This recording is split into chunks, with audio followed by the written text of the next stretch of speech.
ये जीव नहीं समझ सकता इस काल के इस भयंकर जाल को। ये तो परमेश्वर आए हैं, उन्होंने हमें बताया था।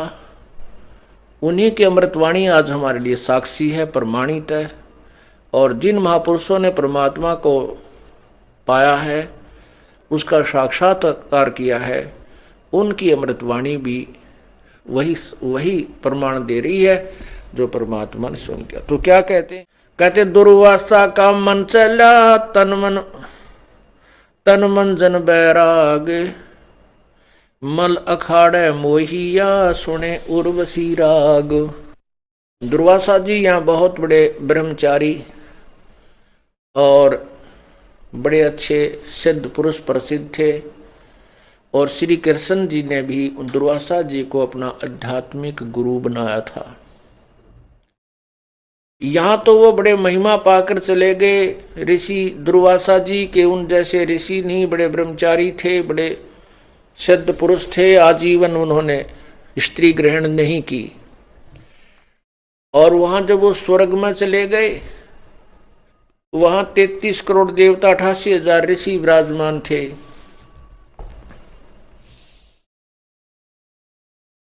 वहां देवताओं की सभा बनी हुई थी, उसमें लड़कियां डांस कर रही थी, उर्वशी। वहां 33 करोड़ देवता 88,000 ऋषि विराजमान थे।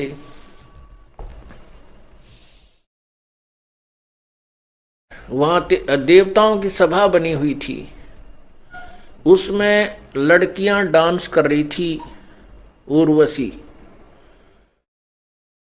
दुर्वासा के मन में दोष आया, उसने एक भंवरे का रूप बनाया।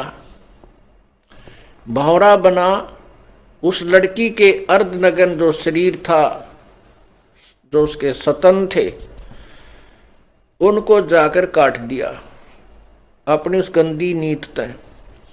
अब जैसे किसी के भी कोई ततैया बहड़ लड़ती है या कोई मक्खी काटती है, मच्छर काटता, हाथ जाता, तो लड़की ने डांस करते करते जो ही उसको पीड़ा हुई तो उसने ऐसे हाथ मार दिया। हाथ मारा तो वो बूंद नीचे गिर गया, भंवरे रूप में ऋषि दुर्वासा जी। और उसके नीचे गिरा तो सभी ने पता था कि ये दुर्वासा की सीट खाली है, यही बनकर भंवरा गया था। वो नीचे पड़ा तो सभी हंसने लगे और उसकी नालायकी का मजाक उड़ाया। क्योंकि वहां देखो विकार सभी में है। 21 ब्रह्मांड में कोई भी प्राणी विकार रहित नहीं है, चाहे को कितनी बात बनावे। तो दुर्वासा अपने आप में ज्यादा सिद्ध था और ज्यादा समर्थ मानता था अपने आप को, इसलिए उसने अपने उस प्रभाव का नाजायज फायदा उठाया। अब देखो यहां इस कालजार में कहते हैं निरंजन धन तेरा दरबार जाते नकली न्याय विचार। अब उस लड़की ने अपने बचाव में हाथ मार दिया था, के जुल्म हो गया जो उसके साथ बदतमीजी करने आया था। फिर वो नीचे जब गिरा, पटाखा उठा, उठ के खड़ा हो गया, दुर्वासा बन गया और श्राप दे दिया कि तू गधी बनेगी। अब वो उर्वशी का जब समय आया, शरीर छूट गया और वो गधी की योनि में चली गई। परमात्मा कहते हैं निरंजन धन तेरा दरबार। यहां तो लाठी आले की भैंस है, चाहे इस पृथ्वी लोक पर देख लो, चाहे स्वर्ग लोक में देख लो, और चाहे महास्वर्ग में जाकर देख लो, उनके इतिहास देख लो। तो परमात्मा कहते हैं ये मन जो है काल का दूत है, ये अप्रत्यक्ष रूप में काल ही समझो कि यादव सभी भगवान श्री कृष्ण जी की आड़ में अहंकारी हो गए, साधु संतों का सत्कार त्याग दिया, उनके साथ मजाक करने लगे। तुम क्या हो, तुम भटकते फिरते हो जंगल में, हैं अपना कोई धंधा करके क्यों नहीं खाते हो, इस तरह की भाषा बोलने लगे। उस समय दुर्वासा जी उस बनी में जाकर बैठ गए, द्वारका के बाहर थोड़ी सी दूरी पे। और द्वारका के अंदर इस बात की एक ऐसी रूमर चली, चर्चा का विषय बना कि एक महापुरुष आए हैं दुर्वासा जी, बड़े पहुंचे हुए संत हैं और भूत भविष्य और वर्तमान की सब जानते हैं। श्री कृष्ण जी के पुत्र प्रद्युम्न और उसके साथियों ने मिलकर एक कुबदसूत जी, उन्होंने एक फैसला लिया कि भाई ऐसे सुन रहे हैं कि ये दुर्वासा जी बड़े पहुंचे हुए महापुरुष हैं और भूत भविष्य की सारी जानते हैं, इसकी परीक्षा लेते हैं। उन्होंने क्या किया कि प्रद्युम्न को, श्री कृष्ण जी के पुत्र को, एक स्त्री का स्वांग करवा दिया, स्त्री के कपड़े बना दिए और एक गर्भवती स्त्री का स्वांग बना दिया। पेट के ऊपर एक कढ़ाया, जैसे छोंक छांक लाने की छोटी सी कढ़ाई हो घर में रसोई में, एक छोटी सी कढ़ाई पेट का बांध दी और ऊपर के उसका लोगड़ बांध दिया रुई सी, फिर कपड़ा बांध दिया और ऊपर के और ताले कपड़े पड़ा दिए और मुंह ढक लिया, घूंघट काट के चाल पड़ी। 10-12 उसके साथ और जो शरारती स्कीम बना कर गए थे वो गए। दुर्वासा जी के पास जाकर उन्होंने कहा कि भगवान प्रणाम हो ऋषि जी को, हम आपके पास एक समस्या लेकर आए हैं। दुर्वासा जी ने पूछा, बोलो भाई क्या है तुम्हारी समस्या? कि ये व्यक्ति और ये इसकी पत्नी, इनके विवाह को 10-12 वर्ष हो गए थे ऋषि जी, अब भगवान ने दया बख्शी है या गर्भवती हुई है और ये उतावले हो रहे हैं। आपके बारे में सुना है कि आप भूत भविष्य और वर्तमान की सारी जानने वाले हो, तो ये आपसे ये पूछना चाहते हैं कि इसका लड़का होगा कि लड़की? अब दुर्वासा जी ने अपनी दूरबीन ला के देखा, देव दृष्टि, उसे वो समझ गया कि बकवास कर रहे हैं रामजादे। लाल आँख करके और ठाया चमटा ने बोला, यादव कुल का नाश होगा, इससे तुम्हारा ना सर्वनाश होगा, यादव कुल का। भाग जाओ रामजादो, तुम क्या कर रहे हो? और ये तो भाग लिए बालक, आगे थारा नाश होगा इससे। अब वो बच्चे भाग आए गांव में। बच्चा तक ये था, पोता लड़का हो रहा था निरुद्ध, उसका प्रद्युम्न गए। बाकी कुबत कभी भी ये जो बुरा कर्म होता है आदमी को किसी न किसी एज में दुख जरूर देगा। तो नगर में जब आए, उन्होंने सबको बताया कि ऐसे ऐसे हम गए थे। दुर्वासा जी तो सचमुच जान गए, वो तो सचमुच जानकार है। उन्होंने बता दिया कि ये गर्भवती नहीं है और तुम्हारा नाश होगा, जिसे तुमने गर्भ बना रखा है इसका, इससे तुम्हारा नाश होगा। तो गांव के जो मुखिया और बुद्धिमान से व्यक्ति बुजुर्ग थे, उनको चिंता बनी कि बच्चों ने तो बकवाद कर दी और उसने श्राप दे दिया, सारे मरेंगे तब। तो उनमें से कुछ कहने लगे कि हमारे सिर पर भगवान श्री कृष्ण बैठे हैं। वाह भाई वाह, ये भी कोई डर की बात है, चलो उसके सामने उनसे प्रार्थना करते हैं। अब श्री कृष्ण जी के पास गए, श्री कृष्ण जी से जाकर अपना चिंता का विषय बताया कि भगवान ऐसे ऐसे बच्चों ने मजाक कर दिया और दुर्वासा जी ने श्राप दे दिया, और दुर्वासा जी का श्राप तो बिजाइल कैसा है, ये तो वापस हो ही नहीं सकता। तब श्री कृष्ण जी से कहा कि आप ही हमारी रक्षा कर सकते हो, आप समर्थ हो, सर्वशक्तिमान हो, आप विष्णु अवतार हो, जैसे भी उनके गुणगान किए। श्री कृष्ण जी ने कहा कि अभी देखो, बच्चों को वहीं भेजो और दुर्वासा जी से माफी मांगे, वो अक्षमा करेगा तो बात बनेगी।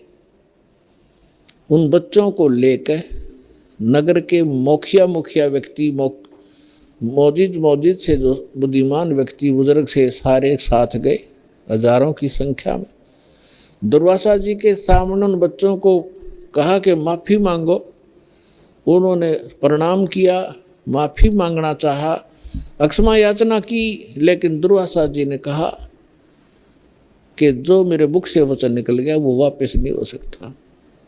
आप जाइए, अपने बच्चों को समझा के रखना चाहिए था, साधु संतों के साथ बकवास नहीं किया करते, आप जा सकते हैं। अब इसको वापस करना मेरे बस की बात नहीं है। फिर वापस आ गए, फिर श्री कृष्ण जी के पास गए भगवान, उन्होंने तो मना कर दिया कि मैं अब कुछ नहीं कर सकता। अब श्री कृष्ण जी ने कहा कि देखो, किस चीज से पुण्यात्माओं, इस कथा से आपको बहुत सा ज्ञान होगा, हर पहलू पर इस पर विचार दास आपको देगा। अब देखो, हम किसी, ये जो शराप दे दिया 3 ताप के अंदर आता है।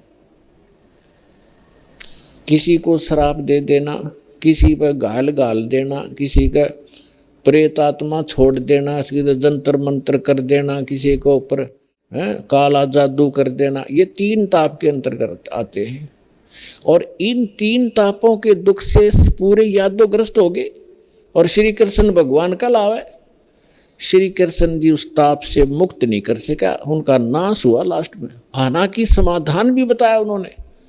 अब और जितने इनके पुजारी हैं, राम कृष्ण ब्रह्मा और शंकर भगवान के जो संत हैं, उनके गुरु ने उन पदों पर बैठे हैं, वो भी समाधान बताते हैं।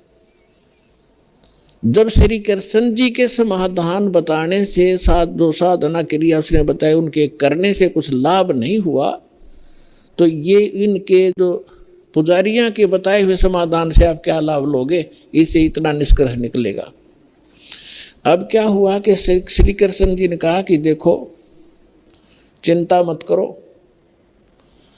सीधा सा हल है इसका कि किस से हमारा नाश होगा, कि जो कढ़ाई बांधी थी पेट पे, लोहे की कढ़ाई, और जो कपड़े पहन रखे थे, वो लोगड़ रुई लगा रखी थी, इनको तो जला दो, कपड़ों को तो। रही बात कढ़ाई की, उस कढ़ाई को प्रभास क्षेत्र में चले जाओ, जमुना के किनारे सारे, और अपने ड्यूटी लगाओ 5-5, 10-10, 20-20 व्यक्तियों की डेली, कि उस कढ़ाई को पत्थर पर घिसा कर उसका चूरा बनाकर जमुना में फेंक दो। ना रहेगा बांस और ना बजेगी बांसुरी। सबने बड़ा अच्छा लगा कि भगवान श्री कृष्ण ने तो कमाल कर दिया, वाह भगवान, वाह भगवान। कि वो गुरु भी थे, श्री कृष्ण जी आध्यात्मिक गुरु भी थे पांडवों के और यादवों के। तो इस बात को सुनकर सभी ने खुशी मनाई कि ठीक है, ना रहेगा बांस ना बजेगी बांसुरी। लगा दिए 20-20, 50-50 व्यक्तियों की सेवा कि जाओ जहाँ भगवान ने बताया उस क्षेत्र में जाके, प्रभास क्षेत्र में, और जमुना के किनारे पत्थरों पर घिसा कर चूरा बना दो। अब घिसाण से पहले दोनों कड़े थे, वो कड़े तोड़े पहले तो अलग अलग पकड़न के। अब उन कड़े घिसाण की ड्यूटी अलग दे दी 4-4, 5 की, कि तुम्हारी ये कभी कितने दिन में घिसाओ इनको। बाकी उन्हें घिसू के वो कड़ा चूरा बना दिया। एक के पास 2-4 को कड़ा मिला था, जिसने लास्ट में थोड़ा सा रह गया था, वो गोल गोल नौका चमक गया, तो उस चमकदार सा घिसाने से चारों तरफ से चमक गया वो। तो उसने सोचा, जो आलसी सा था, सब ने अपना काम कर दिया, मेरा भी घिसा नहीं, तो उसने सोचा इसे एक कड़े में के बिजली पड़ा, यूं की उसने जंगल में उस जमुना में फेंक दिया वो कड़ा। बाकी शेष कढ़ाई घिसा दी थी, उसका चूरा बना दिया। अब वो किसी मछली ने खाद्य पदार्थ जानकर वो खा लिया, उस मछली को पकड़ लिया एक शिकारी ने, जिसका नाम बालिया नाम का एक दीमर था, जो मछियारा था। उसने पकड़कर मच्छी जब ले गया, वह मछली काटी तो उसमें से वो सफ़ेद धातु निकली, बहुत चमकीली। तो शिकारी ने सोचा कि ये हो ना हो कोई अच्छी फौलाद होगी या कोई चांदी ना हो। वो लेके गया सुनार के पास। सुनार कहने लगा भाई ये चांदी नहीं है, ये तो अच्छा फौलाद अच्छा है। वो लोहार के पास ले गया। लोहार ने कहा कि बहुत अच्छा इस्पात है और इसका क्या बनाऊं? तो शिकारी ने कहा कि मेरे इस तीर का आगे का एरो बना दे, मेरे सर के ऊपर डाल दे, इसने बना के विषाक्त बना देना। तो उसका तीर के जो बाण होता है तीर का, उस बाण के आगे एक गोल एरो होता है तीखा, ताकि वो पशु पक्षी के जाके सीधा लगे, मार दे उसको। तो वो विषाक्त बनवा लिया। उधर से कुछ दिनों के बाद उधर से जिन्होंने वो चूरा फेंका था जमुना में, उसका घास उग गया, जैसे डाब कुश, जैसे कुश होती है ना, कुशा की तरह, और जैसे ईख देखा हो, ईख जैसे पत्तों का, और तेज धार के पत्ते उसके, जैसे आपने हमें मालूम है कि जैसे कई बार डाब होती है जिसको कुश बोलते हैं, कुशा, उसके इतने तीखे पत्ते होते हैं, उंगली का लपेटा आ जाए तो उंगली काट देता, वो आधे से ज़्यादा काट देता, आधी, इतने तेज पत्ते होते हैं। लेकिन वो तो दुर्वासा के श्राप से शापित था, वो एक ऐसा घास उग गया। उधर से क्या हुआ, कुछ दिनों के बाद, 1 वर्ष 2 वर्ष 4 वर्ष के बाद क्या हुआ, आपस में द्वारका के अंदर झगड़े शुरू हो गए। छोटे बड़े की लाज रही नहीं, थोड़ी सी बात पर मार काट मचा दी, छोटी सी बात पर कत्लेआम करने लग गए। फिर गांव के लोग पहले धार्मिक बहुत होते थे, अभी तक हुआ करते थे, गांव के अंदर कोई भी आपत्ति होती थी साधु संतों से उसका विकल्प, उसका समाधान चाहा करते थे कि किसी तरह शांति हो नगर में। तो उनके पास तो श्री कृष्ण ही थे final, first and final, last and final. Shri Krishna ji के पास गए, श्री कृष्ण जी से बताया कि भगवान पता नहीं नगर में क्या बढ़ गया, क्या घुस गया नगर के अंदर, कोई किसी की बात सुनने को तैयार नहीं, बड़े छोटे की लाज रही नहीं, जरा सी बात होती है लट्ठम लट्ठा कत्लेआम होने लगे। भगवान कोई दया बख्शो, कोई समाधान बताओ इसका। तो श्री कृष्ण जी ने क्या समाधान बताया कि अभी तुम्हारे ऊपर दुर्वासा जी का जो श्राप है वो प्रभावी हो गया, वो फल रहा है। तो बड़े चिंतित हुए। पहले तो भगवान ने समाधान बताया था कि सारे ने घिसा घिसू कर चूरा बना कर डाल दो जमुना में, ना रहेगा बांस, ना रहेगी बजेगी बांसुरी। जब वो इस बात से संतोष पाया था लोगों ने कि चलो हो गया समाधान, और आज फिर श्री कृष्ण जी वही कह रहा है कि दुर्वासा जी का श्राप तुम्हारे ऊपर फल रहा है। अब वो उनके मुंह की तरफ देख रहे हैं, लेकिन हमारी बुद्धि इतना काम नहीं करती।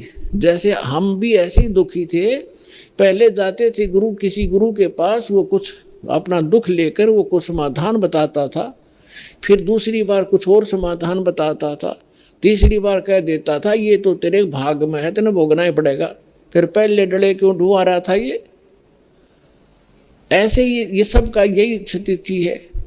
तो श्री कृष्ण जी ने पहले ये कहा था, फिर कह रहा है कि अब तो ये भोगना ही पड़ेगा तुम्हें। अब ये वो फल गया। तो फिर समाधान पूछा कि भगवान फिर आप समाधान बताओ। ऐसा करो, सभी जितने भी नर यादव हैं, पुरुष, मेल ओनली, चाहे नवजात शिशु भी क्यों ना हो, प्रभास क्षेत्र में जाओ जहाँ वो कड़ा घिसाया था और चूरा डाल रखा था, वह घास उग रहा इतना बड़ा बड़ा कि वहाँ जाकर सभी के सभी जमुना में स्नान करके आओ। तुम्हारा पाप मुक्त हो जाओगे, साप मुक्त हो जाओगे जमुना में नहाने से, स्नान करने से। अब सब बड़े प्रसन्न हुए कि बड़ा सरल उपाय बताया भगवान ने। और सभी अपने अपने बच्चों को, नवजात शिशु से उसी दिन जन्मा था उसी भी लड़के को, ओनली लड़कों को, ले गए साथ में और पहुंच गए 56 करोड़ वहां पर। पहले स्नान करें जाते ही, ताकि साप कटे, हमारा पाप, ये साप नाश हो, शराब खत्म हो। और बाहर आते ही, क्योंकि पहले मनमुटाव चल ही रहा था सभी का, उसने तू ऐसे क्या बोल रहा था उस दिन, तू ऐसे कह, उस दिन सारे इकट्ठे हो गए, तो कभी कभी मिले थे। बाहर आते वो एक दूसरे को गाली गलोच, लठम लठा, घास पाड़े और मारे, गर्दन में लग के आर पार हो जा, तलवार का काम करने लग गया वो घास। और 56 करोड़ यादव कटका मर गए थे वहां साप नाश करान, अपना नाश कर लिया वहां जाके। श्री कृष्ण जी के बताए समाधान अनुसार उनका साप तक कटा नहीं, साप तक नाश होया नहीं, यादव का नाश हो गया। अब यहाँ परमात्मा कहते हैं कि गरीबदास जी कहते हैं, तुम कौन राम का जपते जापम और ताते कटे ना ये तीनों तापम। समर्थ का शरणाग हो रंग होरी हो, भाई कदे न हो ए काज राम रंग होरी हो।